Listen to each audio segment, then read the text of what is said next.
네, 여러분 안녕하세요. 월시보네와 함께하는 원주민 선교 이야기. 지난 시간에는 캐나다 원주민 커뮤니티의 중요한 키 이슈 8가지 중 이 3가지, 첫 번째 건강, 교육, 그리고 주거 환경에 대해서 간략하게 살펴보았습니다. 오늘은 그 두 번째 시간으로요, 나머지 이슈들 몇 가지에 대해서 더 추가로 좀 알아보도록 하겠습니다.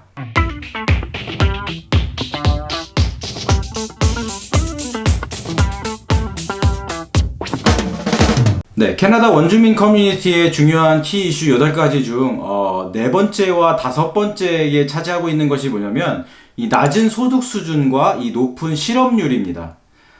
사실 지금 여러분들께 이렇게 나눠드리고 있는, 원주민 마을의 8가지 키 이슈들은 사실 그 이슈들이 각각 따로따로 분리되어 있다고 보기는 참 힘듭니다. 그 모든 것들이 사실 이 유기적으로 연결되어져 있다고 봐야 됩니다. 오늘 소개해드릴 이 네 번째와 다섯 번째, 이 낮은 소득 수준과 이 높은 실업률은 뭐 약간 좀 겹쳐지는 상황들이 있기 때문에 함께 좀 묶어서 좀 설명을 좀 드리려고 합니다. 먼저 이 소득에 대한 이야기를 좀 해보도록 하겠습니다. 이 원주민들의 소득이나 취업과 관련해서 가장 보편적인 오해는 이 원주민들은 일단 이 세금을 낼 필요가 없고 정부에서 모든 것을 다 지원하기 때문에 뭐 일을 할 필요가 없고 놀고 먹을 수 있는데, 그래서 그렇기 때문에 점점 더 게을러지고 삶의 의미를 찾지 못하기 때문에 어떤 뭐 술이나 마약이라든지 이 도박 등에 빠져서 산다, 뭐 이런 오해들일 것입니다. 원주민들이 뭐 술이나 도박이나 마약에 중독된 사람들이 많이 있다라는 건 뭐 어느 정도 사실이라고도 볼 수 있습니다.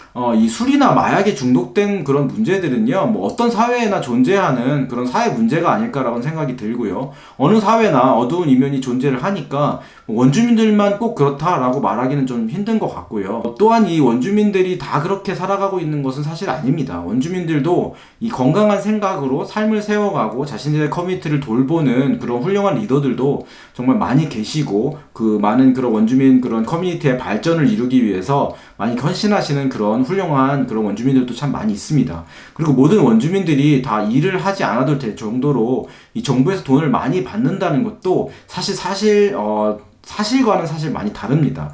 이게 사실 이 캐나다 정부에 있는 그런 소셜 시스템 안에서 어느 정도 그 인컴과 여러 가지 기준에 따라서 다르게 지급이 되고 있기 때문에 사실 큰 오해라고 볼 수 있습니다. 이 인컴에 대한 얘기를 조금 더 해보면요. 2015년 기준으로 원주민들 1인당 평균 소득은 원주민이 아닌 일반 캐네디언들 소득에 비해서 한 75% 정도밖에는 되지 않습니다. 다시 말해서 한 20-30% 정도는 원주민들의 그 소득 격차가 있다라고 이렇게 얘기를 하는데요. 저 기준은 그냥 어떻게 보면 그냥 일반적인 평균에서 낸 기준이기 때문에 사실 원주민들의 그런 가정당 기본 소득은 굉장히 낮다고 볼 수 있고요. 사실 이 그 빈민들 사역을 하는 구제 사역을 하는 선교사님을 통해서 제가 개인적으로 이렇게 인터뷰를 요청을 해서 여러 가지 말씀을 이렇게 들은 후에 제가 알게 된 사실은요, 이 통계에서는 이렇게 얘기를 하지만 실제로 선교사님이 사역을 하고 있는 사역의 현장에서는 한 80-90% 정도가 잡이 없고 직업이 없는 원주민들이 너무나 많이 있다, 이런 이야기도 하셨고요.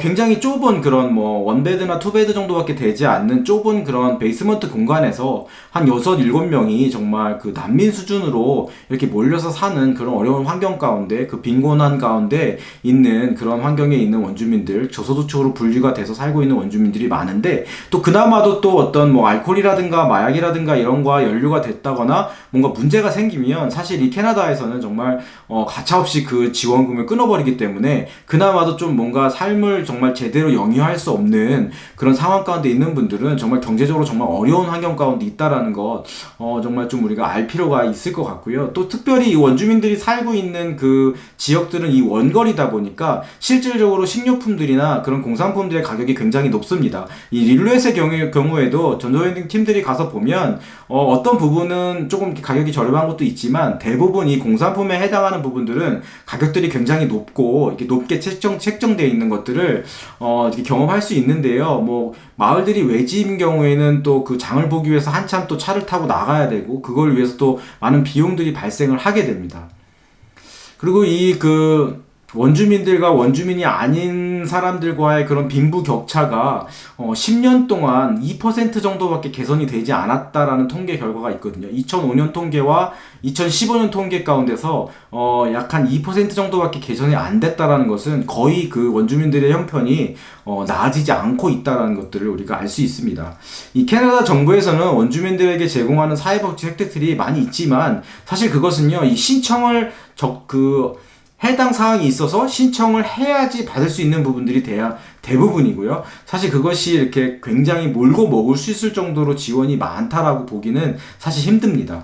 그렇다면은 뭐 어떤 경우에 있어서는 그 밴드의 원주민들이 많은 보상금을 받는 경우도 있는데요. 그런 경우는 그분들이 속해 있는 그 원주민 밴드 마을에 어떤 비즈니스 프로젝트가 있어서 그 비즈니스 프로젝트로 인한 어떤 보상들이 생겼을 때 그 보상에 대한 대가로 거기 커뮤니티에 속한 사람들에게 보상금이 나오는 것이지, 모든 전체 원주민들이 살고 있는 리저브에 모든 그런 보상금이 다 똑같이 나오는 것은 아니라고 이렇게 생각을 하시면 될 것 같습니다. 그래서 또 각 밴드 상황에 따라서 어떤 밴드는 굉장히 부유한 밴드도 있고 어떤 밴드는 그렇지 못한 밴드도 있다라는 것들을 좀 기억하실 필요가 있을 것 같고요. 각 밴드의 상황에 따라서 좀 다르게 되고요. 또 어떤 또 커뮤니티에서는 또 밴드의 상황이 좋을 수 있는 상황들이 있지만 또 그 리더들이 정직하지 않아서 그것이 잘 이렇게 그 어떤 재정이라든가 여러 가지 지원들이 분배가 되지 않으면 또 이렇게 어렵게 되는 경우도 있고, 분배가 잘 일어나면 또 커뮤니티가 잘 발전하는 그런 상황이 생기기도 합니다. 또한 그 안에서 이 어떤 그런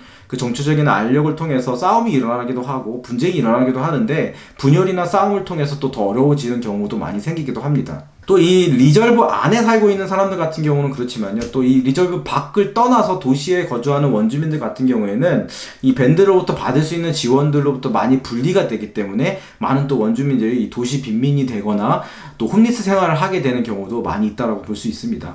또 어떤 분들은 이 캐나다에서 도시 빈민 사역을 하면 그 사역이 자동적으로 원주민 사역이 된다라고 말을 할 수 있을 정도로 도시 빈민이나 홈리스들의 많은 수가 원주민이라는 것도 사실 현실이라고 볼 수 있고요. 그런데 우리가 이것을 좀 한번 좀 생각을 해보면요, 원래 원주민들이 가지고 있는 기본적인 문화는요, 이 쉐어의 문화입니다. 이 공유의 문화였죠.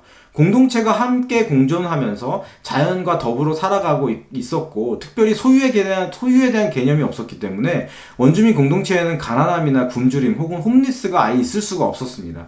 근데 초기에 유러피언들이 북미 대륙에 오기 시작하면서 특별히 모피 수입이 대규모로 이루어지면서 이 문화가 훼손되기 시작했죠.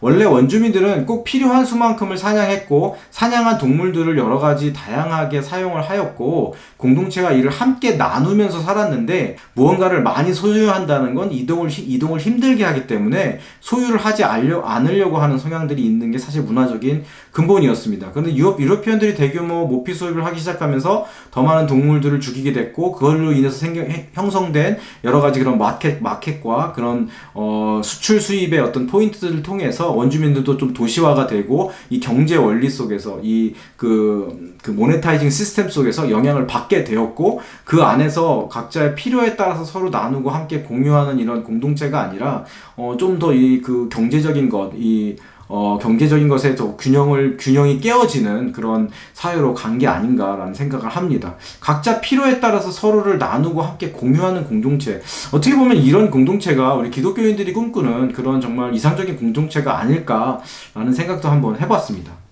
그리고 또한 이 실업률에 대한 얘기를 하지 않을 수가 없는데요. 원주민들이 역사적으로 원주민이 아닌 사람들에 비해서 실업률이 훨씬 더 높습니다. 캐나다 원주민들은 고용률이 2006년과 16년 사이에 전혀 증가하지 않았고요. 이 부분만 놓고 봤을 때도 원주민들의 고용 기회가 턱없이 부족하고 개선되기 힘든 문제라는 것을 짐작해 볼 수 있습니다. 일단 고립된 곳에 거주하기 때문에 일자리의 기회가 많지 않고, 앞서 언급한 것처럼 교육의 기회가 균등하게 주어지지 못하기 때문에 교육률이 낮다 보니까 직업을 구할 수 있는 기회 역시 턱없이 부족한 실정인 것을 알 수 있습니다. 이 BC주 테라센에서 차가버섯과 송이버섯 등 판매를 하시는 비즈니스를 하시는 우리 선교사님이 계신데요. 고용 창출을 하시고 원주민들에게 인컴을 만들어주는 그런 사역을 하신 선교사님도 사실 계십니다. 아마 이런 문제들 때문에, 이런 어려움 때문에 그런 사역들을 하고 계신 게 아닌가라는 생각이 듭니다.